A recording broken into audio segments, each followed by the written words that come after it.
who is this actor turned violent gangster?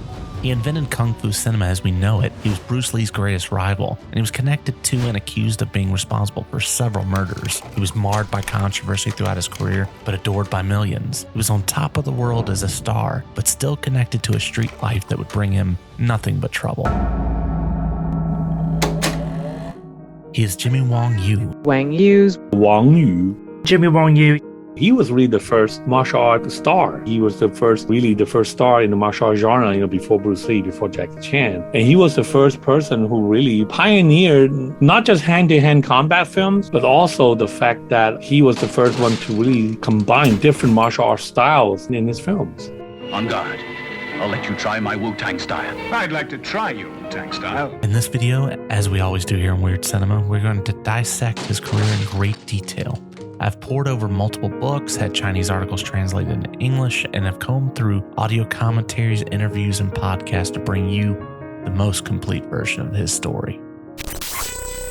The film was in the can. It was all over but the shouting. It was bound to be a huge hit for Jimmy, and it was being released tomorrow. But when Jimmy's inner demons got the best of him, there was always hell to pay.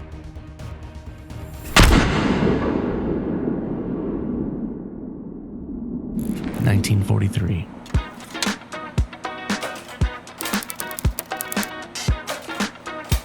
Jimmy Wang Yu was born Wang Jingguan in Shanghai, China. His father, a reputable businessman who worked in many fields, helped deliver an upper-class life for young Wang Yu. But Jimmy would prove to be a rebel from the start, always getting into fights, bullying kids, and generally just going down the wrong path. According to some, he was known as the little tyrant in his neighborhood. To solve this, his father sent him to the Shanghai Sports Academy. While here at the University of Sport, Wang Yu would be introduced to the world of martial arts, horseback riding, and professional swimming.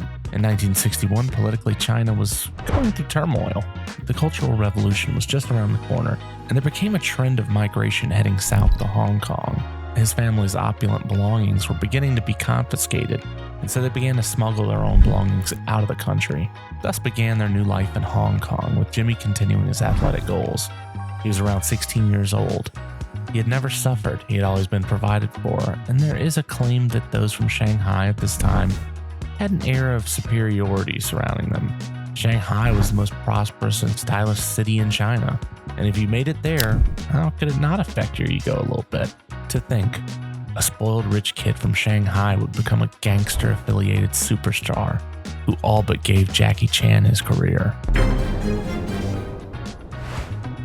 From here, he attended Zhuhai Academy, and while attending this school, Jimmy continued to win tournaments as a swimmer and water polo competitor. Jimmy had a long history with sports. During this period, martial arts films were gaining popularity in Hong Kong, while Cantonese martial arts films like the Wong Fei Hong series and Buddha's Palm were established. Mandarin language martial art films were still emerging.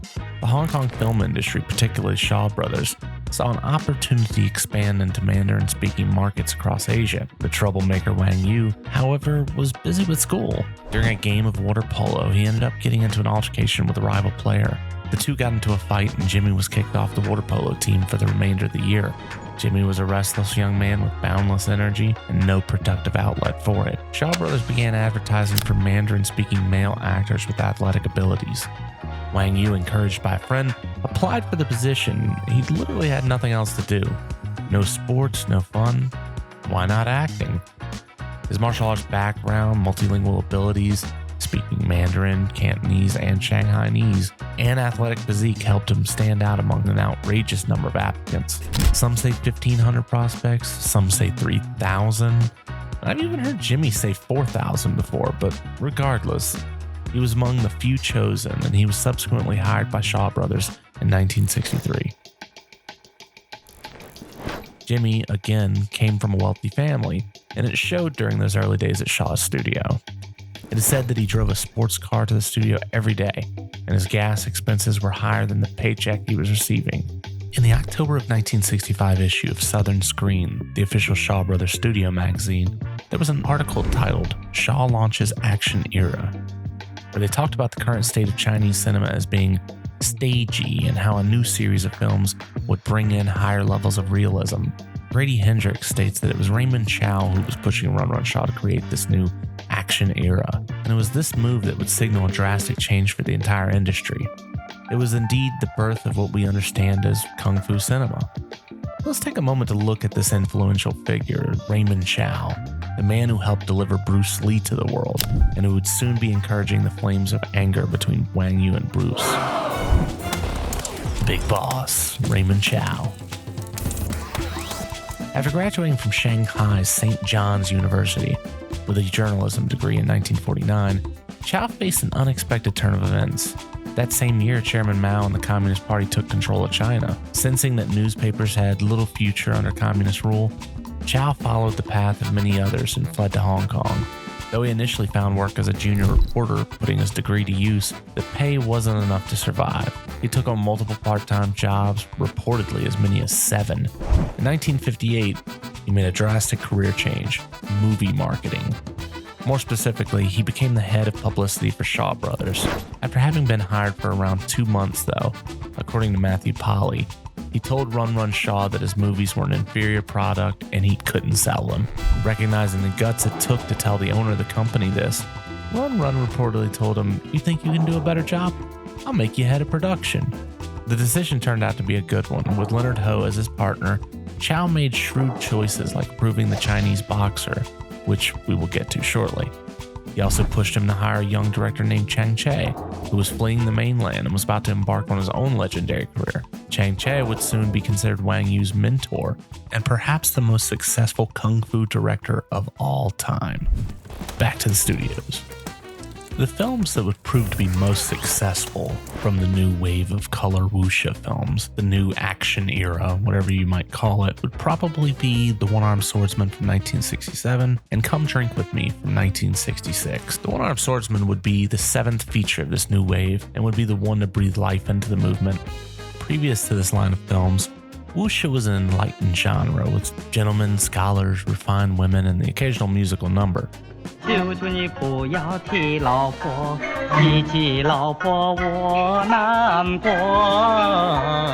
familiar with the term wuxia, it essentially means chivalrous martial art films.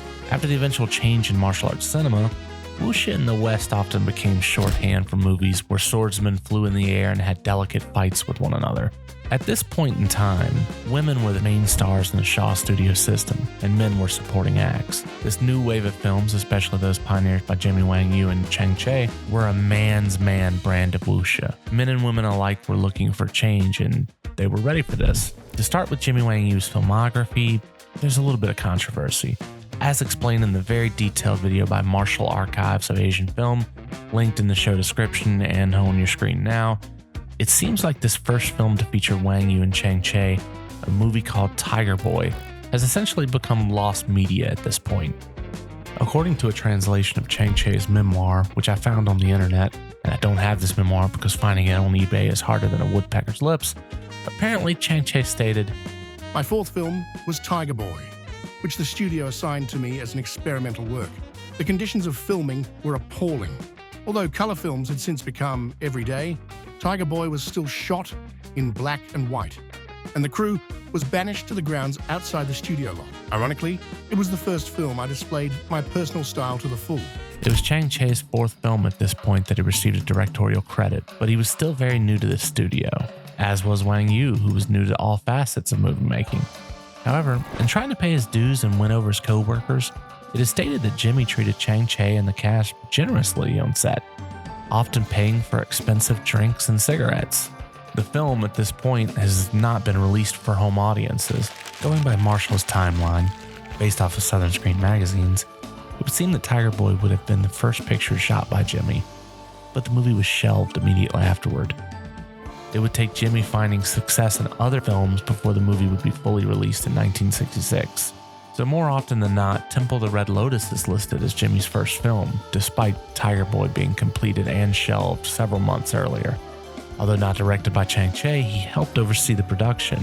The theory from Martial Archives is that Shaw didn't have full trust in Chang Che just yet, so Shaw wanted him to sort of be around the creative experience at the studio. Shu Sing-hung, however, was the credited filmmaker on Temple of the Red Lotus, and Chang Che took a credit as planning by. Temple of the Red Lotus did well, and so did Twin Swords from 1965. Jimmy Wang Yu was quickly becoming a hot commodity. These successes saw Tiger Boy finally get its release. Following this, he worked in several films with both Chang Che and Shu Sing-hung. In the summer of 1967, Chang Che and Jimmy Wang Yu released the movie that would propel both men to new levels, The One-Armed Swordsman. The first film to surpass 1 million Hong Kong dollars at the box office. It gave Chang Che the nickname of the $1 million director and Jimmy the nickname of the $1 million actor. You have a valiant knight who loses his arm and must go on and find a new life, but slowly gets brought back to help protect his old master.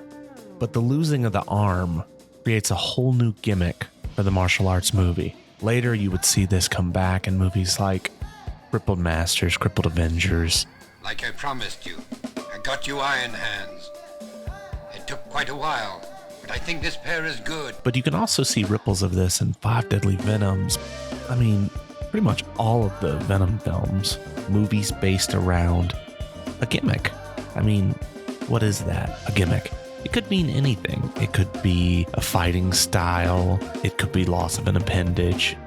It could be a very strange weapon. It could even be in the storyline, as in Five Deadly Venoms. It becomes something more than just the traditional man seeking revenge. It can sometimes accompany a storyline of a man seeking revenge, but it becomes something to keep the audience's attention, something new, something original. It's safe to say that this directed Chang Che's career and also gave birth to Jimmy's. But Jimmy's personal life would soon take center stage in the media, as it would involve a taboo love affair and a series of unfortunate deaths. Jeanette Lin Tsui. Jeanette Lin Tsui was a famous actress from the 1950s and 1960s. If you were to write a fictional companion for Jimmy Wang Yu, I think most writers would be scared to imagine a background as similar to Jimmy's as Jeanette's turned out to be. It would be too on the nose. Like Jimmy, she came from Shanghai, she came from wealth, and she and her family fled to Hong Kong to avoid the Cultural Revolution. She loved the sport life, just like Jimmy, and she too also had a background in archery, horseback riding, and swimming. Jimmy and Jeanette were an ideal couple. There was a problem though. Jeanette was married. She had been married to her husband, Chun Kim, for 8 years. Kim was a writer and director known for Till the End of Time from 1966, and he also had a solid amount of experience as a filmmaker previous to being picked up by Shaw Brothers. In 1966, Jimmy and Jeanette Lin Tsui met when she worked on the film Golden Buddha, directed by Lo Wei. She was a little older than Jimmy at the time, fresh into her 30s, beautiful, and with an eye for her young, strong, and handsome castmate. During this period, whether on the set or otherwise, the two were frequently around each other as groups of Shaw Brothers castmates would get together to play mahjong. One evening, Lin Tsui needed to chop down a Christmas tree, and Jimmy tagged along. The rest is history. In 1967, Jeanette made the difficult decision to leave her marriage to Chun Kim. The following year, she and Jimmy welcomed their first child together. The situation was complicated by Hong Kong's marriage laws, which required a 3-year separation before divorce could be granted. While some blamed Jimmy and Jeanette for what followed, the reality was complex. Chun Kim, whose wife had left him for Shaw Brothers' biggest male star, the $1 million actor, his heart was broken, and while living in the Shaw Brothers dormitory, Chun Kim felt overwhelmed and made the tragic decision to take his own life on June 15th, 1969. At least, that's the first version of the story I ever read on the Chinese internet. Let's rewind a little bit, dig deeper. The story has some varying shades to it. What gets left out in some versions of the story, the one that tells of a young and successful actor stealing the wife from an older director who then shuffles off this mortal coil, is that Jeanette and Chun Kim were mostly a marriage in name only at this point. According to Wan Chao Dao from Yi.com, Kim was battling a gambling addiction at the time, which had strained his relationship. He had made bad business decisions and was financially devastated. Things seemed to get worse and worse as Chun Kim mortgaged off the home of his family in order to pay off gambling debts. Worse than that, Kim also purportedly had an affair with actress Li Ting, who he had managed to convince to give him an exorbitant amount of money, sending her into bankruptcy, and it is said that she then took her own life at the Shaw Brothers studio. At her end, the only thing left behind was a debt of 200,000 Hong Kong dollars. Chung Kim had all of this sitting on his mind at the time, and little did Jimmy or Jeanette know that Kim would soon follow through in Lee Ting's footsteps. After Chung Kim had taken his life, Jimmy and Jeanette held a press conference just 2 days later where they announced their relationship officially. They wanted to make it clear that they had nothing to do with Chung Kim's sad end. Jeanette even showed off proof of Chung Kim's severe debt and IOUs that he had accumulated from his gambling. Jimmy even held her hand at the event and said, "I love you, Lin Tsui, forever." Now, I don't want you to get me wrong about this. I feel like the details revolving around the situation are so scant that laying the blame on Jeanette and Jimmy doesn't seem fair. Few people know the inner workings of what was happening during this time, but all we have are the rumors. And at the time, it doesn't seem like Jimmy was the most well-liked person behind the scenes, and the tabloids loved placing him front and center. His behind-the-scenes activities continually landed him in the tabloids. Jimmy was rumored to be rough with the stuntmen in his action scenes. He was known to have a hot head, and it was said that he was prone to violence. In 2014, he sat down with Eastern Kicks and had this to say about his temper. I think maybe a lot of people say, "Hey, I see you fight in the movies. Is he really a good fighter or not? I was always top page in the paparazzi, fighting policemen. Between 1964 to 1968, I fight 100 times. Between 1967 and 1969, Wang Yu went on a tear. That's the cookie.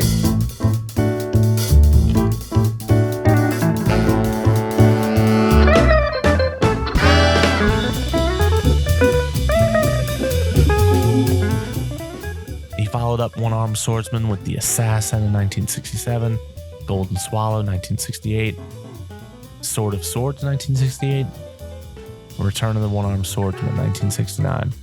Hit after hit, Jimmy seemed untouchable. Jimmy Wang Yu was then unquestionably the biggest male lead at Shaw Brothers Studio. However, he was not happy. He was tied into a Shaw Brothers contract that kept him on a fixed salary of, according to his interview with Grady Hendrix in 2014, $200 a month. On top of the limited finances, this contract also gave him little control over his career, and what Jimmy wanted was control. He wanted to deliver a movie on his terms. He wanted to direct. He had a contract that not only had no provisions for directing, it was purportedly for 25 movies. Before it was all said and done, Jimmy would only complete about 16 films for them. Now, I know contractual disputes may not seem like the most interesting thing in the world, but I promise you, this contract situation was easily one of the most fucked up ones in film history. Lawsuits in multiple countries, copyright infringements, threats of violence, and animosity so deep that it lasted decades. The Chinese Boxer. The Chinese Boxer was written and directed by Jimmy Wang Yu, partly due to Jimmy wanting to take control of his career and partly due to no one else believing in the project. Teacher, could a boxer beat a karate expert? Jimmy had been watching the twists and turns of samurai and martial arts films from Japan, not unlike his eventual rival Bruce Lee.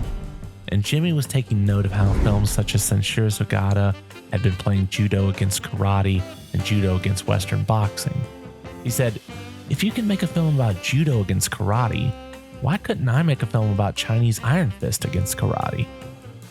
He was told by Chang Che, No, Jimmy, stay with swordplay. You're at the top in swordplay."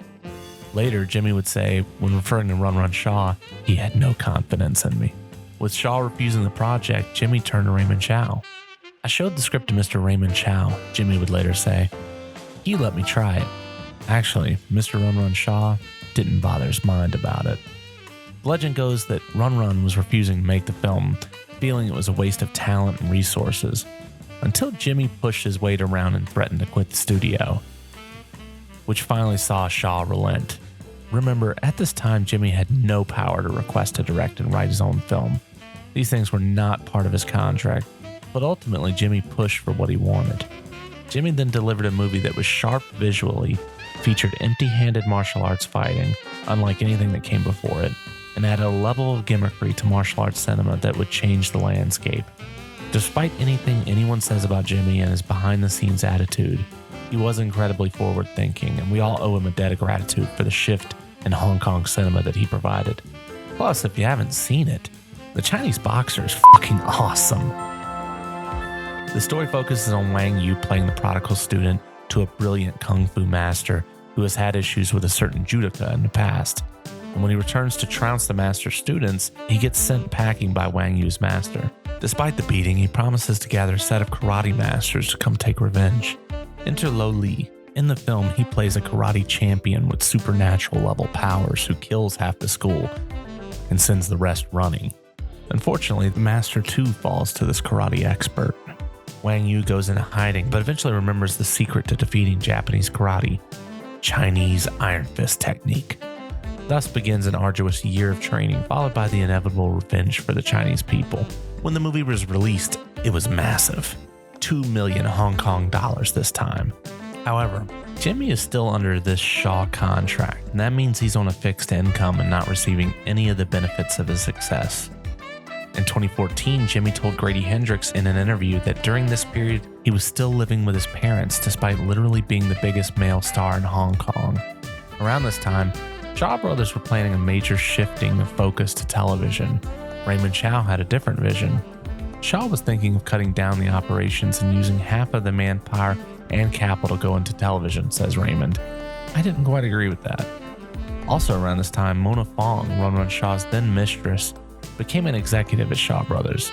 Raymond Chow's level of power was decreasing rapidly. His solution was to create Golden Harvest. According to Matthew Polly in a conversation he had with producer Andre Morgan, who was a fixture of the studio during its prime, Golden Harvest would serve as a production company under Shaw Brothers that would share movie-making duties and profits while utilizing Shaw's theater network. Though part of Shaw Brothers, Golden Harvest would have to compete with the studio's existing film division. This information from Polly's book is something I've never read anywhere else and had trouble fact-checking, so take it with a grain of salt. The most notable explanation has always been that the rise of Mona Fong and the focus on TV at the time pushed Chow to start up Golden Harvest as an independent entity, but who's to say? As a former head of production, Raymond knew when everybody's ironclad contracts with Shaw Brothers were about to expire. He went around quietly whispering in the best directors and actors' ears that they should not renew with Shaw, that they should move to Golden Harvest instead. Since he didn't have any money of his own, Raymond promised them a percentage of profits. Directors approached by Raymond tried leveraging Golden Harvest's offers for better deals at Shaw. When confronted, Raymond told Run Run, No, don't be ridiculous. Though skeptical, Run Run accepted this answer from Raymond. This deception might have continued if not for Jimmy Wang Yu, whose hit film The Chinese Boxer had confirmed him as Hong Kong's biggest star. Wanting a bigger share of profits, Jimmy made the bold choice to break his Shaw Brothers contract. This enraged Run Run Shaw, who responded by dismantling Golden Harvest partnership, dismissing Raymond and several executives and making an example of the rebellion. Frank Jing shared this interesting anecdote about Jimmy leaving the Shaw Brothers on the Kung Fu Movie Guide podcast. And so at that time, his contract has not expired. So technically he couldn't leave yet. So what he did was he would sneak into Shaw Brothers, I guess, file cabinets or their offices. And he took out like over 100 contracts and burned them all. So he burned all those contracts and, he stole his own contract and to make sure that there's no traces left behind. So he burned, these are not his contract. These are the contract for more than hundreds of other actors. And so he just burned them all. And then he left for Golden Harvest. That's an incredible story. Completely illegal and just one of the many times Jimmy would go to insane lengths to lead his career in his own way. And hey, if you've liked what you've seen of this video so far, please take a minute to like, subscribe, and share this video in any communities that might appreciate it. Also, if you can, pop down in the comments and let me know if you were familiar with Jimmy before this video, and if so, what was your entry into his filmography? Mine was Return of the Chinese Boxer, and I still love it to this day. So, with that out of the way, onto the video. The very next day, with the contracts burnt to cinder and realizing Raymond Chow was about to raid his studio for talent, Run Run Shaw immediately began hiring up new contracts and got in touch with as many of their staff as possible. Chang Che, who had been planning to make the jump, was convinced to stay as Run Run began to actually offer more competitive wages, knowing what was brewing with Golden Harvest. Within just a quarter of a year, Raymond managed to secure funding to launch Golden Harvest. However, the company faced significant challenges from the start. With Shaw Brothers maintaining control over the premium theater venues throughout the Mandarin circuit, Golden Harvest was forced to screen their films in less desirable locations. Additionally, Run Run Shaw retained the loyalty of the most talented filmmakers. 1970. In a special screening in Los Angeles' Chinatown, a rogues gallery of the coolest people on earth are sitting down and watching Jimmy Wang Yu's directorial debut.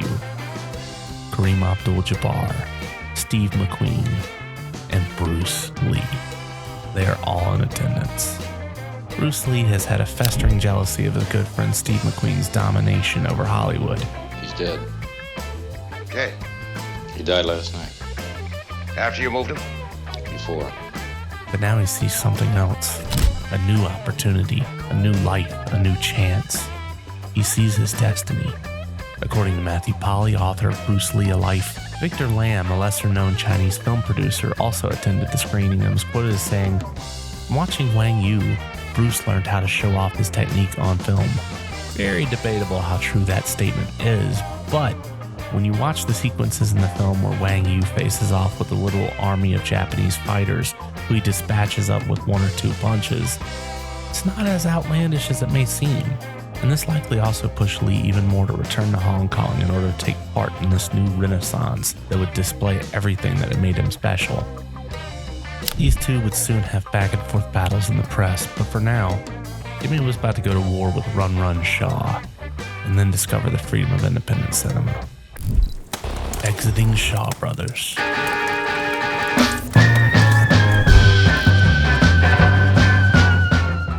In all of Jimmy's struggles at Shaw Brothers, Raymond Chow had always been a good friend. Jimmy had stated he would have made a movie with Raymond Chow for free, but the movie they went on to make had blockbuster written all over it. Zatoichi and the One-Armed Swordsman. That's right, the Zatoichi, the blind swordman portrayed by legendary Shintaro Katsu, Bruce Lee's favorite actor. Did Golden Harvest or Jimmy own the rights to the One-Armed Swordsman character? Not at all. But that didn't stop them from shooting the film in Taiwan and Japan.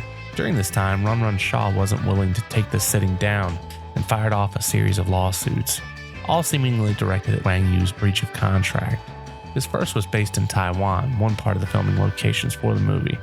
But due to the Shaws having sent a copy of the contract and not the original, possibly because it was stolen by Jimmy Wang Yu, the court sided with Jimmy on this matter. Another suit was attempted in Japan, but due to Japan not recognizing Chinese contract laws, this too was thrown out. The third lawsuit, however, worked out in Shaw's favor. It was based in Hong Kong, and after Jimmy landed in Hong Kong when returning from Japan, he was handed a summons as soon as he stepped off the plane. This time, Shaw managed to ensure that Jimmy would not be able to make movies or appear in television in Hong Kong until the expiration of his contract in January of 1973. That date is one of the few that I've actually seen recalled, so take that with a grain of salt. In May of '71, the Straits Times had a report where Run Run Shaw told the Supreme Court that Wang Yu had threatened him once. This was brought up while discussing Wang Yu's temper, how he fought with numerous staff members at Shaw Studio. This included watchmen, directors, actors, and policemen. Shaw even said Wang Yu pointed a finger at him and said, "You better be careful," a threat of violence he didn't take lightly.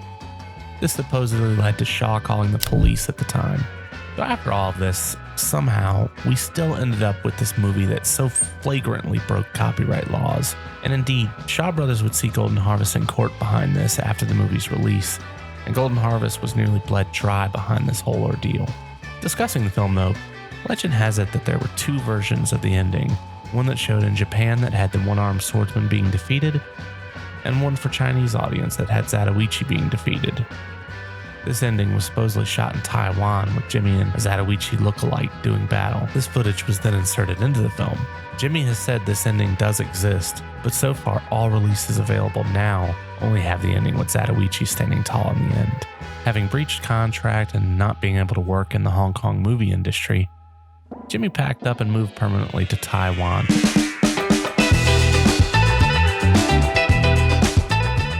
In 1971, Jimmy has 8 film credits alone, some solid, some great, some dreadful.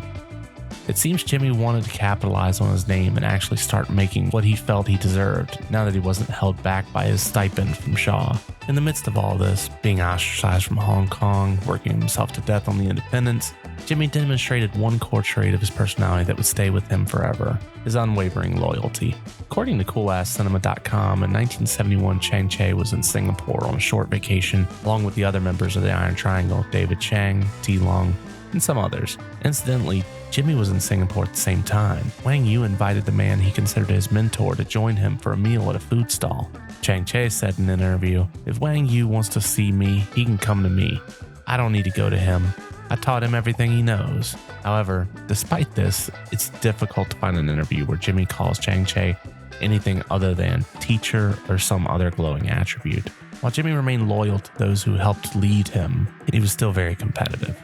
However, a young Chinese man who made waves in America would soon be gunning for his position, and Jimmy wouldn't take this sitting down. The Dragon and the Screaming Tiger. Bruce Lee was a marvel within Hong Kong almost immediately. The Green Hornet had led to his early success as an adult in Hong Kong, but his appearances in the media are what really made people stand up and pay attention. While promoting The Big Boss, his first starring role as an adult in Hong Kong, reporters were asking Bruce Lee questions to try and stir up a rivalry between him and Jimmy Wang Yu. Bruce would tell the reporters, "I know everyone has seen Wang Yu's performances in other films. The Big Boss will be in theaters soon, so I invite everyone to watch it and make their own comparisons. Isn't that better than for me to try to brag?" A very political answer for a man who had very few kind words in private when discussing his rival. The newspapers were keen to put the two of them against one another. They made it seem as if a showdown was being scheduled at any minute. Raymond Chow, being the businessman that he was, did nothing to dissuade all of this. Despite the showmanship and good-natured discussion in public, behind the scenes these two were less cordial. Bruce would speak to others and dismiss Jimmy as nothing more than an actor. After all, Bruce was the real deal. Jimmy, when talking with others, would dismiss Bruce and point out that he was actually the more well-rounded athlete. He could fight with swords, ride on horses, perform martial arts, and he was a trained swimmer. Raymond Chow did his best, as this rivalry moved on and got nastier, to try and make sure these two were rarely in the room together. It benefited him to have the two throwing barbs in the media, but it absolutely would not do him any good for them to start throwing fists. While waiting for revisions on the script for Fist of Fury, Bruce Lee had made a trip to Japan in order to meet with and hopefully cast a man he greatly admired, Shintaro Katsu, the star of innumerable Japanese productions, at least 25 films as the famous blind wandering swordsman. And for the importance of this video, he was of course the star of Zatoichi and the One-Armed Swordsman. Bruce desperately wanted to appear on screen with the actor, and according to Matthew Polly, much of his reasoning for this was simply contempt for Jimmy Wang Yu, at least partially. Unfortunately for cinema, Katsu was too busy with his own projects to join Fist of Fury, but this wouldn't be Bruce's last attempt to one-up Wang Yu. The antagonism between the two heated up further when Bruce Lee was replaced on a project then called The Yellow-Faced Tiger.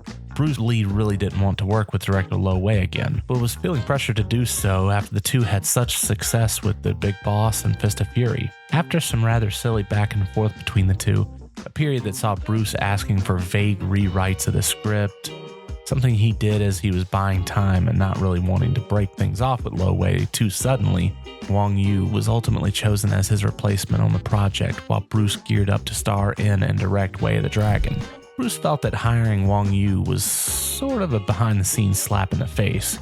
Everyone knew about the rivalry between the two actors. Bruce, during this period, feared that if Wang Yu's film performed better at the box office than his own Way of the Dragon, it would diminish his reputation. The tension between the two stars manifested in various ways, including Bruce's insistence on pulling actress Nora Miao from Wang Yu's project to star in his own film instead. Miao had been cast in The Yellow-Faced Tiger, but Bruce went to Raymond Chow and demanded she be cast in Way of the Dragon instead. This move was specifically calculated to undermine Lo Wei and Wang Yu's production. Their rivalry was also evident in the press, where Wang Yu was positioned as Hong Kong cinema's #1 star, a claim that particularly irritated Bruce Lee, who was determined to prove his superior star power through the success of Way of the Dragon. The project that helped stoke a lot of this animosity, Yellow-Faced Tiger went through several iterations and name changes, eventually becoming A Man Called Tiger with Wang Yu, while Bruce Lee moved on and later planned his own version of Yellow-Faced Tiger in the working title Game of Death. A Man Called Tiger as it stands today is drastically different from the project that Bruce Lee nearly joined. According to Matthew Polly, it was originally to be a biopic of He Eun-ja, the master of Shenzhen from Fist of Fury, a man who suffered from jaundice, hence the title Yellow-Faced Tiger. How this became A Man Called Tiger, a very contemporary title with Jimmy facing off with the Yakuza, or Game of Death with Bruce Lee battling various styles through a pagoda, I have no clue. If you have any information on the changes that said films went through, sound off in the comments. It would be interesting to read. 1972 was a year that truly showed Wang Yu's influence on the cinematic world.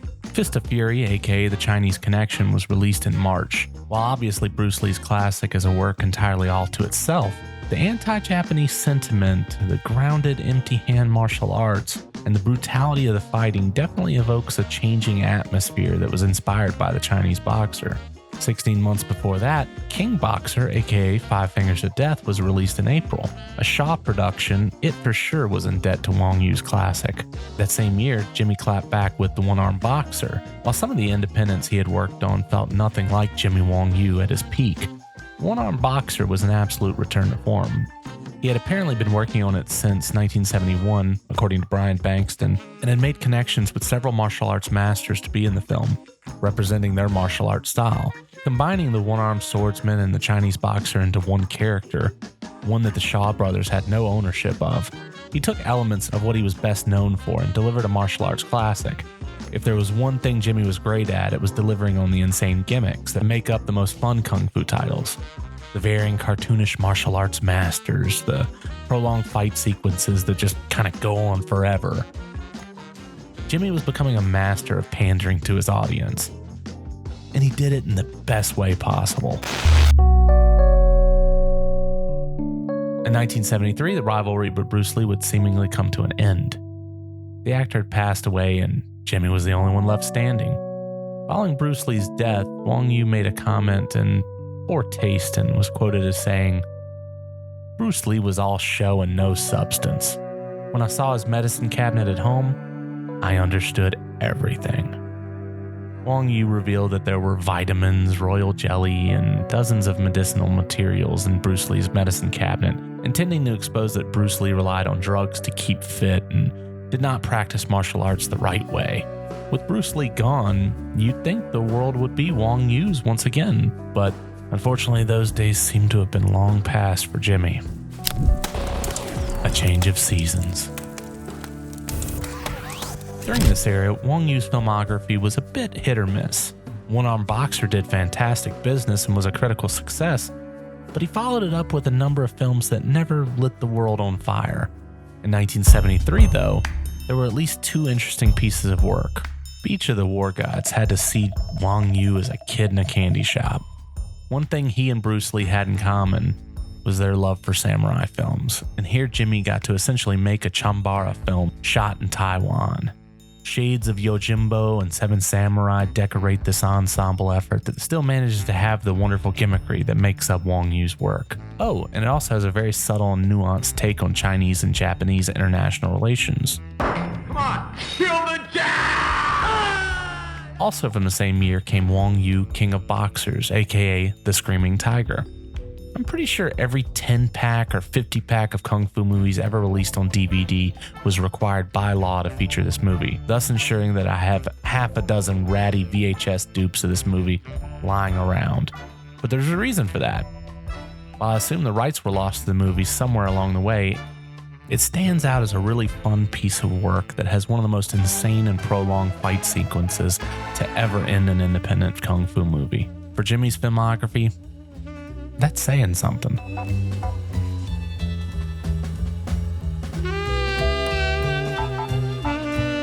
By 1975, Wang Yu's personal life was not doing well at this point. In 1975, Wang Yu divorced Jeanette Lin amid rumors of domestic violence. These are the rumors, though nothing confirmed or denied as far as I'm aware. In the year prior, Jimmy would travel to Australia to shoot a title that had originally been intended for Bruce Lee, a continent-hopping action-adventure title that saw him bringing kung fu down under. The movie was The Man from Hong Kong, and there's a good chance you've already heard about it. Documented in the film Not Quite Hollywood, the cast and crew of the film essentially tore into Wang Yu. Was this deserved? Probably so. Jimmy Wang Yu is regarded as Asia's Steve McQueen. Jimmy was just horrible. Nasty piece of work. One of the two worst people I've ever worked with in my life. Hey, don't give me any shit. I don't think Jimmy would ever have argued that he was the easiest person to get along with on set. He was hard on the stuntmen, he fought with director Brian Trenchard Smith like a rabid dog, and he tortured his castmates, purportedly pretending to catch a fly and put it in his mouth before scenes that involved him kissing his co-star. He was a terror on the set. How much of this was just Jimmy being Jimmy, and how much of it was a man whose personal life was falling apart? Maybe I give him too much credit, I don't know. It could be that he was just a violent man with a violent temperament, and Lord knows there's enough evidence to support that.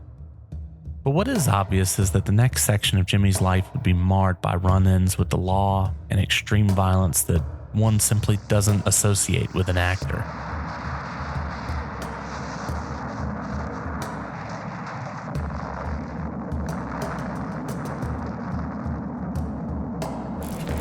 Enter the Bamboo Union. On April 24th, 1976, Jimmy Wang Yu was set to have a red letter day. He had his brand new feature debuting, One-Armed Boxer versus the Flying Guillotine, aka Master of the Flying Guillotine. Another ripoff of a Shaw IP, but one that has stood the test of time as a genuine cult classic. What would make the day a lot more interesting is that the Dragon missile from the Shaw brothers would also be debuting. This movie was also a takeoff on the original Flying Guillotine, a famous Shaw Brother feature from 1975. Only Dragon Missile looked a lot more polished than Wang Yu's feature and seemed destined to win at the box office. But surprisingly, the quick and dirty Wang Yu picture won the battle. But Jimmy, unfortunately, was not in any shape to celebrate. You see, between the years 1976 and 1981, Wang Yu would find a new nickname for himself, the Gangster. He once said, "Other stars were on the entertainment page, but I was on the social page because of fighting." That driving force within Wang Yu from childhood, the desperate need for control, power, influence, whatever it was that pointed Jimmy in that direction, it unfortunately remained a dominating characteristic within his life.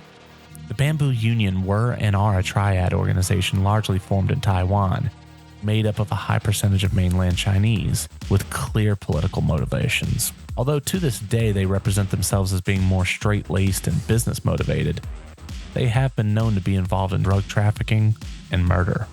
How did one of the biggest stars of Kung Fu film history become wrapped up in all of this? No one knows a time, date, or contact who led to Jimmy's affiliation, and honestly, we can't say for sure how much truth is even involved in any of this. But we can imagine his personality attracted him to it like a moth to a flame. This was a lifestyle that his father put him into a sports-focused university to try and avoid. Yet through these peak years, Jimmy would be in the tabloids frequently for his involvement in illegal gambling, various fights, and assassination attempts made against him. And so it came to be, Jimmy would spend the night before the debut of such a monumental movie being part of a triad war that left 4 dead and had him labeled as the instigator. With Master of the Flying Guillotine waiting in the wings, and with Jimmy starring in his second feature with George Lazenby, after starring together in The Man from Hong Kong, they would also make the not-so-great A Queen's Ransom in 1976, Jimmy was out doing some celebrating with future Hong Kong film mogul Charles Hong. Two ended up at what I've seen referred to as a brothel, the Xinhua Pavilion. I really am not sure what type of establishment it was at the time. Along for the ride was Bamboo Union associates Guan Shengfei, aka Green Snake, and Tang Songsheng. With a few drinks in them, Jimmy wanted to take a hostess nicknamed Concubine along with them, but the young lady refused his advances, and this sent Jimmy into a full-blown raging fit. The young lady left Wang Yu where he was and went to go change clothes. While doing so, she had been noticeably crying. During this emotional moment, she ran into some members of the 4 C's gang, longtime rivals of the Bamboo Union, who listened to her story and decided to confront Jimmy. The conversation went as well as could be expected. A violent brawl broke out in the pavilion. Injuries were plentiful and lethal. One member was stuck in the head with a knife handle. One stabbed in the spleen. Another was actually shot. The story goes that at least 2 people lost their lives during this battle, maybe as many as 4, and Jimmy would find himself facing legal repercussions during the aftermath. In the immediate follow-up, one of the figures involved, Greensnake, made his way to America to escape prosecution, while Jimmy sought temporary refuge in Hong Kong. That night in 1976 would continue to haunt Wang Yu. As he attempted to escape the incident and head to Hong Kong, he was arrested and brought back to Taiwan to face his crimes. It was here, according to legend, that he faced 10 years in prison. In the midst of shooting a film with James Bond, on the precipice of releasing one of his most successful films in years, One-Armed Boxer vs. the Flying Guillotine. How could things go so wrong? Unfortunately, on the western side of the net, there aren't many details about what followed next. However, somehow, Wang Yu walked this 10-year sentence down to 5 months. Then it was walked down to simply a fine. I've read that at some point the Triad, Tang Songsheng, stepped forward to face the authorities, claiming he alone was responsible for the violent confrontation, so this likely contributed. However, as with all of these stories related to Jimmy, only he would have been able to tell you what happened. And he never did.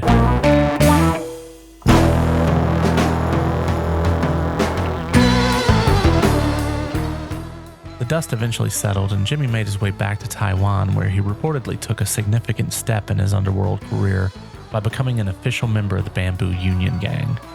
There, he developed a strong bond with the organization's leader, Chen Chi Li, known as Dry Duck. This alliance would prove to be a turning point as Jimmy's reputation for both belligerence and intimidation continued to expand within criminal circles. During the same period, Jimmy Wang Yu and legendary writer-novelist Gu Long teamed up at Hong Kong Alpha Motion Picture Company / 7 Seas Motion Picture Company. A martial arts superstar and a brilliant writer, spending their nights drinking themselves on the table, then stumbling into work the next day for IV drips just to fight their hangovers. Sounds like a good time. Enter a young Jackie Chan, desperate for his big break. The story goes that Jackie had a meeting scheduled with Gu Long through Jimmy Wang Yu, and one way or another Jackie tried to impress Gu Long by drinking entirely too much. Poor Jackie couldn't keep up, and he ended up vomiting in the bathroom of the restaurant. Then when he came back to the table, Gu Long either referred to Jackie as being too ugly, or he simply said that his stories weren't befitting of a man like Jackie Chan, depending on the story you read, but all stories claim the same ending, with Jackie again in the restaurant bathroom, this time crying his eyes out. All of this may or may not be true, but Jackie did inevitably end up playing the villain in Gu Long's Killer Meteors, so all was not lost. But little could Jackie have predicted how involved Jimmy would become in his life. In fact, Jimmy might just be the reason Jackie has had a career and a life. The Jackie Chan incident.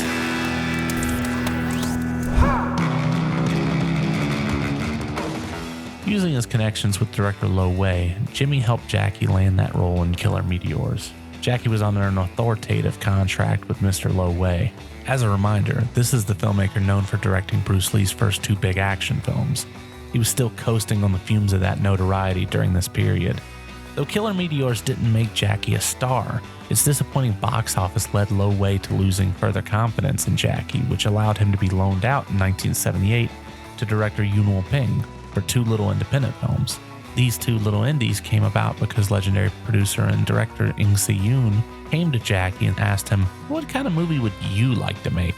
The 2 indies were Snake in the Eagle's Shadow and Drunken Master. And this is where Jackie Chan finally became Jackie Chan. It is obvious that up until the point that he joined Yuen Ping and scored these 2 big hits, Lo Wei had completely soured on the Jackie Chan business. He wanted another Bruce Lee, but he didn't realize he had a star just as bright, but one that was just orbiting in a slightly different solar system. Lo Wei was bitter. He wanted Jackie back under his full control now that he was having success, but Jackie knew that this would hinder his career and see him relegated to taking much lower wages. Meanwhile, Golden Harvest were showing a ton of interest in the young man and hoping to sign him. For the time being though, Jackie was back making movies with Lo Wei, finishing out his contract and even getting a chance to direct. But his aspirations were to get out as soon as possible. According to Cool Ass Cinema, during this time, Jackie even met with the Shaw brothers on a few different occasions. Some were even thinking he may join the company as it might prove to be the less antagonistic choice considering Lo Wei had a working relationship with the Shaws.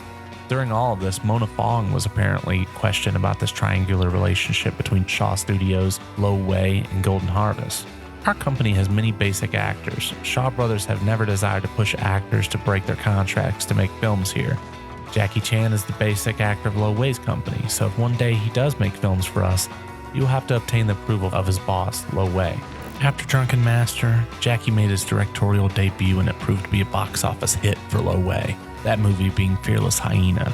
And so Lo Wei was desperate to sign Jackie to something more permanent. In a bit of chicanery, Lo had Jackie sign an empty contract and claim he did not have time to put together a fully legal contract, but had verbally promised 100,000 Hong Kong dollars per film and a contract buyout at the same price. Later, when Golden Harvest had offered Jackie $2 million to sign with them, a number that would double as negotiations went on, Jackie tried to get his release from Lo Wei as soon as possible. However, Lo Wei produced a contract that was now filled out and the buyout price was listed as 10 million Hong Kong dollars.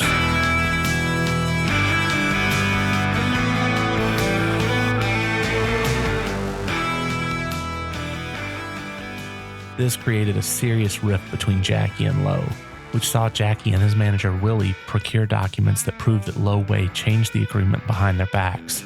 What followed was pure insanity, as Jackie left Lo Wei and began to make his home with Golden Harvest, but Lo Wei wouldn't take this sitting down. No, he went and took a contract out on Chan's life with his contacts in the Sun Yee-on Triad. The Sun Yee-on are a triad organization that have now been around for over a century. They aren't to be trifled with.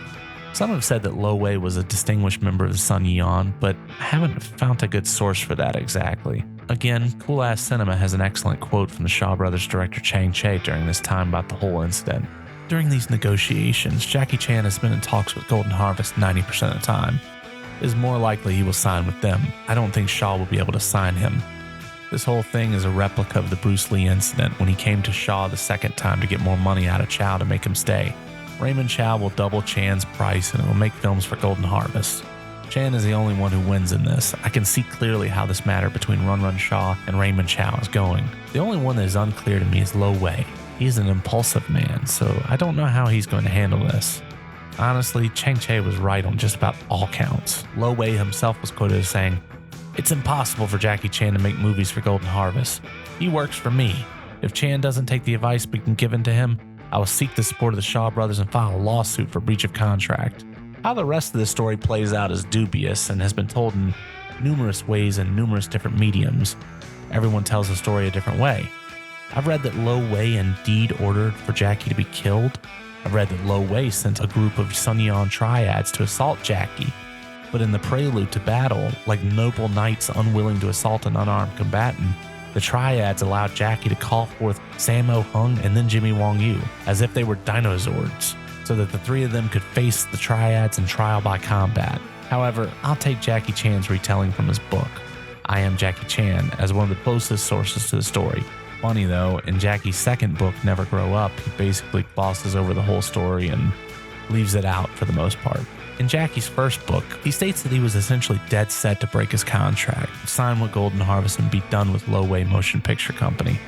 However, Lo Wei used the Triads to essentially abduct him and bring him to his offices. It was there that Lo Wei offered Jackie whatever price he wanted, as well as a partnership in the company. But Jackie knew what it was like to work for Lo and had no interest. He faked Lo out by asking for more time, but Jackie just went back to the Golden Harvest to continue shooting Young Master.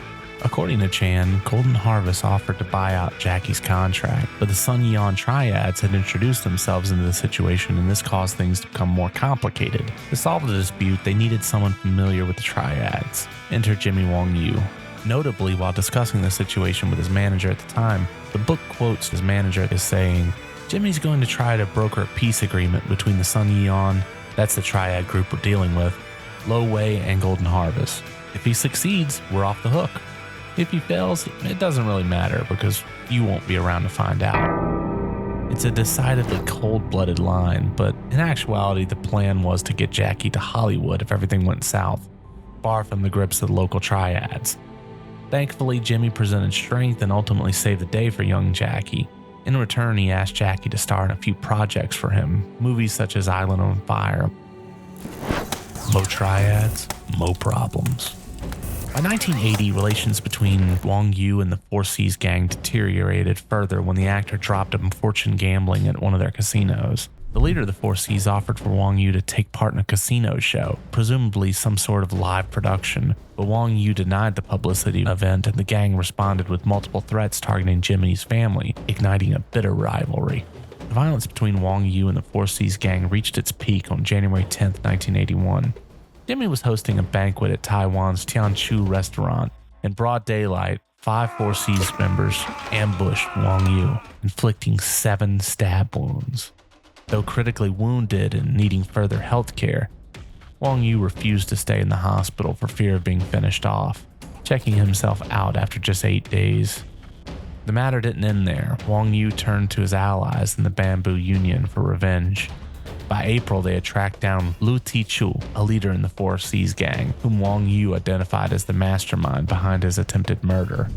Following Triad code, they inflicted 14 stab wounds on Lu, exactly double what Wang Yu had received. Lu survived, but was permanently disabled. The 4C's gang sought reconciliation at this point and asked Flying Eagle gang leader Lu Taisheng to step in and mediate. However, things still remained volatile between the groups, as both gangs met for Jimmy's court date relating to a stabbing in the Tianchu restaurant. Another horrific scene of carnage would rear its head. With tensions ratcheted up, and with both the 4C's gang and the Bamboo Union filed into this courthouse, how could there not be trouble? As Lu Taisheng of the Flying Eagles Society attempted to keep things peaceful, likely during a tense moment between gangs, he apparently tapped Jimmy on the shoulder. From his side, he was trying to signal for Jimmy to take it easy, for him not to take things too far. However, Jimmy, with his nerves ramped up in the moment, he took this as a threat. The Bamboo Union acted upon Jimmy's instincts and a hailstorm of violence unleashed right there in the courthouse. In the midst of all the violence, Lu Taisheng was stabbed directly in the chest, right in the middle of the courthouse. Jimmy was accused of instigating this massive act of violence. In the aftermath, he faced 2 years and 6 months in prison during his sentencing. However, with some political maneuvering, this was brought down to 8 months upon appeal. Thanks to a lack of evidence, eventually these charges would ultimately be dropped. Without speaking ill of anyone involved or saying things that I do not know as a fact, it seems likely that in all of Jimmy's legal troubles, he was an incredibly lucky man. And the fact that he was vested up in the underworld, it certainly doesn't seem unfair to think that these two things might have correlated with one another. One-armed lover. During that winter, a chance encounter on an airplane changed Jimmy's life when he met Wang Kaizhen, a young flight attendant who happened to be one of his biggest fans. Their whirlwind romance led to a spontaneous Hawaiian wedding before Christmas. The age gap was significant. Jimmy at 37, Wang Kaizhen just 21. "We're so deeply in love," Jimmy declared enthusiastically at the time, words that would come to have a bittersweet meaning in the years ahead. During her youth, Wang Kaizhen proved to be remarkably adept at running the household and caring for the family. She even won over Jimmy's daughters from his previous marriage. Linda Wang and her 2 sisters all came to respect their new stepmother. But trouble surfaced early in the marriage when Wang Kaizhen discovered compromising photos of Jimmy with another actress. In a fit of anger, she destroyed them all, and unfortunately, this wouldn't be the last of Jimmy's extramarital activities, as he continued his playboy lifestyle even after marriage. Things took a dark turn in 1984 when the Bamboo Union gang got caught up in what became known as the Jiangnan case, the murder of writer Henry Liu in California. Fallout was massive. Gang leaders Chen Qi and Tun Wu got life sentences, and police rounded up many other high-ranking members. This basically crushed the gang's power structure. Jimmy could see the writing on the wall. With his connections to the criminal underworld becoming more dangerous and his acting career losing steam, he decided it was time to try his hand at legitimate business instead. Jimmy spent the latter part of the 80s and into the 90s taking on a producer role in many films, opening businesses and essentially settling down to a certain degree. In 1995, Jimmy went all out and bought a huge piece of land in New Taipei City's Xindian district, 3,600 square meters that cost him 100 million Taiwanese dollars. He didn't stop there. He poured another 300 million into building his dream home. The result? A 2-story mansion with a basement that looked like something out of a luxury magazine. Think gold everything, chandeliers, statues, even toilets. He had marble shipped in from New York and decked the place out with the latest entertainment and fitness gear. It was basically a private palace. But even a golden palace couldn't fix his marriage problems. Jimmy was 51. His wife, Wang Kaijin, was just 35, and the age gap was starting to show. She wasn't happy with their relationship anymore, physically or emotionally. Life was hitting Jimmy from all sides. His acting career had hit a wall, his connections with the Bamboo Union Gang weren't what they used to be, and the financial crisis wiped out billions of his investments.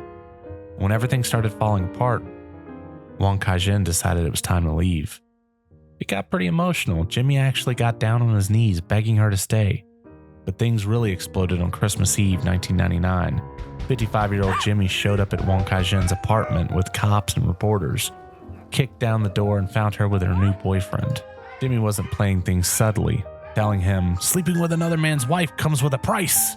The whole scene ended up splashed across the headlines as Jimmy had brought along members of the press for the whole fiasco. He tried taking the couple to court, but Wang Kaijin and her boyfriend were pretty open about their relationship, just like Jimmy had been in his younger days with Jeanette Lin Tsui. Jimmy kept hoping that some time apart would make Wang Kaijin remember the good times and come back, but she had made her choice. Eventually, Jimmy had to accept reality and agree to the divorce. But just as his martial arts glory days were becoming distant memories, an unexpected meeting with a young filmmaker was about to bring him back into the spotlight.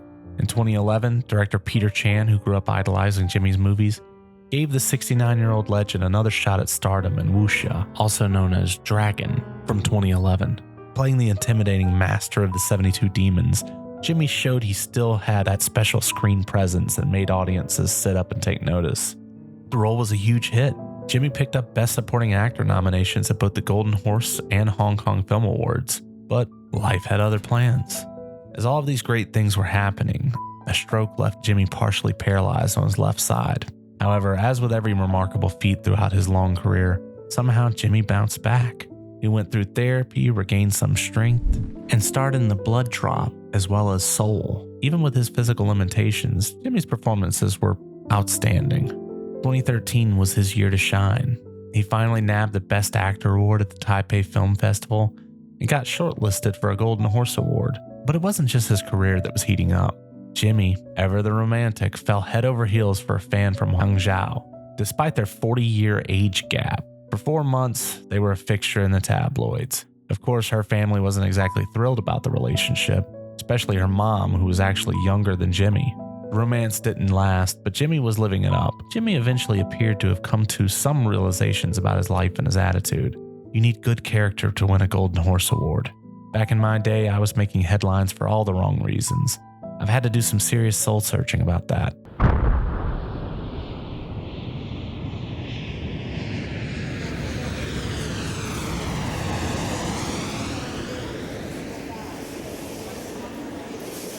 At 74 years of age, Jimmy had a severe stroke while in Thailand. Airport staff found him collapsed and got him medical attention. 2 brain surgeries saved his life, but he ended up wheelchair bound. Even though he couldn't move much anymore, the film world didn't forget him. In 2019, the Golden Horse Awards gave him their Lifetime Achievement Award, a perfect tribute to the man who changed martial arts movies forever. With more than 80 films under his belt, Jimmy had left his mark. After spending his final years bedridden, Jimmy passed away in April 2022, aged 80. There are few comparable to Wang Yu in his story, and his story is one that had to be documented. Without Wang Yu, who knows what the Bruce Lee Renaissance looks like? With no Jimmy, is there a king boxer? Does bare-fisted martial arts cinema take off, and at what point? His impact on cinema, even in Hollywood, is gigantic. Even if you've never heard of him, you've felt the ripples of his impact. And if you're interested in all of these stories from Hong Kong cinema, why don't you check out my last video on Category 3 Cinema, Hong Kong's X rating. It was created in the aftermath of the progressive violence found at Shaw Brothers, and we talk about it in great detail, so do check it out.